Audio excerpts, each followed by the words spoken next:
SSA has released the first quarter GDP growth numbers. The figures show annualized growth of 4.6% in the 3 months to March of 2021. It shows that finance, real estate and business services are being cited as the main contributors. But for a reaction on this, I'm joined now by Mr. Cas Coovadia, Business Unity of South Africa's CEO. Thank you for your time once again, Mr. Coovadia. Now, South Africa's GDP grew an annualized 4.6% in the first quarter of the year, beating many of the estimates that had been made. What do you make of these numbers? Well, we have to welcome the GDP growth, annualized growth 4.6%, growth of 1.1% compared to the last quarter last year. We note the areas in which growth has occurred. You mentioned finance and trade. We've also looked at mining, where there's been significant growth. I think we also welcome the growth in household expenditure on household spending and changes in inventories. There's been increase in credit, particularly for mortgage finance and activity in the property market. All of that has got to be welcomed.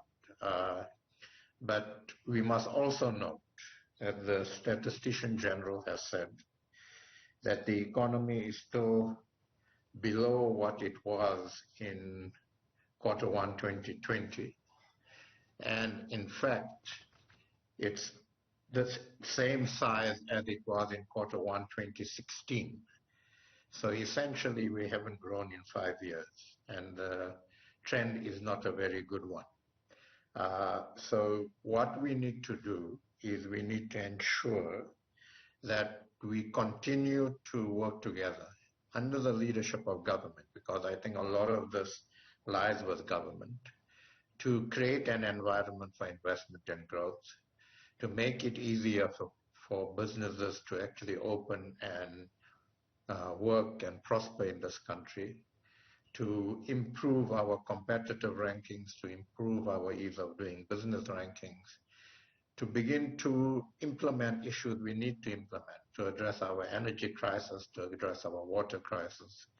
And all of these things, there are some things government can do almost immediately to increase confidence, which in turn will increase investment and create more growth in a more sustainable way.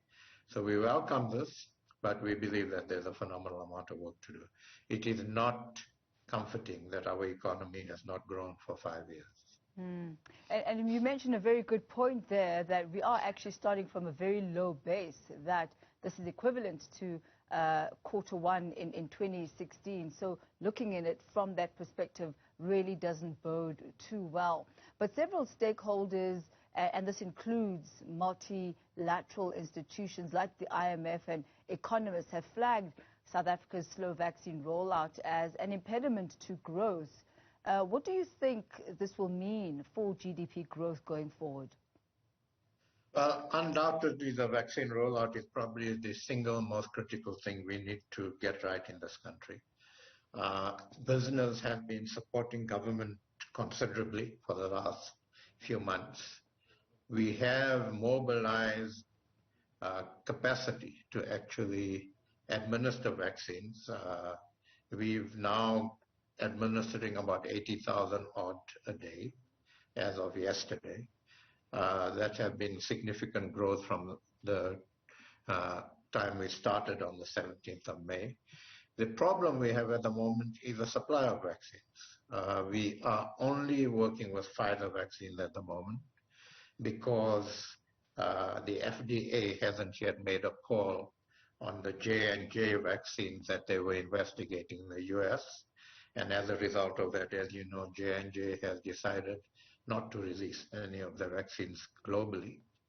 So until that is resolved, and until we get in more Pfizer vaccines that the government has contracted for, we won't make that significant an impact. But we believe that by middle of July, end of July, assuming J&J is released soon, we will have sufficient vaccines to actually utilize the capacity we have mobilized, and we could vaccinate as many as 150 to 170,000 people a day. between the public and private sector, we believe we can do that, provided we have the vaccines.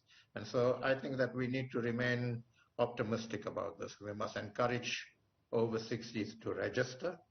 We must encourage people to go for the vaccines, and we must encourage people to continue to meet all the health protocols of social distancing, sanitization, avoiding congregate settings, and so on, because we are now in the midst of the third wave. But I think that we have been working well together, certainly business and government and other social partners. And if we get those vaccines in, if J&J issue gets a result which is outside of our control, we believe we can actually ramp up to the numbers we need to ramp up to significantly make an impact on the virus. Now, Mr. Coovadia, the business community has been calling for structural reforms which are critical to enable investment, to enable growth as well as inclusion. And you alluded to this a bit earlier on as well. What exactly are the changes that WUSA is calling for now? Well, firstly, we just need to implement decisions that we've already taken. So in September last year, we had, together with social partners at NEDLAC, appealed to government to release the RFPs for the next tranche of renewables, to get the spectrum auction going, to make significant intervention in Durban Port to sort out efficiency and competitive issues there so that it becomes competitive, it is efficient. We saw during the week figures that said that our ports are, I think, 5th, 6th or 7th most efficient in Africa. And to sort out issues related to issuing of mining exploration licenses, issuing of mining licenses. All of these we can do immediately. We can make it more efficient. We can reduce the time it takes to actually issue such licenses. The RFPs were finally released this year. Spectrum started to be auctioned, but it's now landed up in court, and there's a court action from some of the current users of spectrum who felt they weren't consulted on this matter at all. So we need to begin to implement urgently those things. We also need to implement issues related to energy. So, you know, the minister at DMRE has now allowed 10 megawatts of own generation. We have said, and we said so publicly, this needs to be increased to 50 megawatts. 10 megawatts would make some difference in some of the consumer industries, but would make no difference in industrial and manufacturing capacity. 50 megawatts would begin to make a difference, and we should be able to do that immediately. So there are some immediately implementable issues, and then I think we need an aligned government behind the president, so that government sends out one message, and that message is that we will do what we need to do to create an environment where investors feel confident that they can invest in our country, so that their property rights will be protected, they would be able to establish and run businesses properly. There won't be too many time lags between in actually issuing business licensing, and a range of other issues that we can address. That government will speak with one voice, not one government official or minister saying we will, and the president saying we will expropriate land in a way that does not have a negative impact on the economy, on food security, and then another minister saying, well, we're going to expropriate land because we want to expropriate land. So we need to get all of that right, and we need to understand that we are competing for investment. We are competing for investment with countries just to the north of us. There are countries in other parts of the continent that are getting it right and that are saying we are open for investment. We want the investment because we know Without the investment, we can't grow.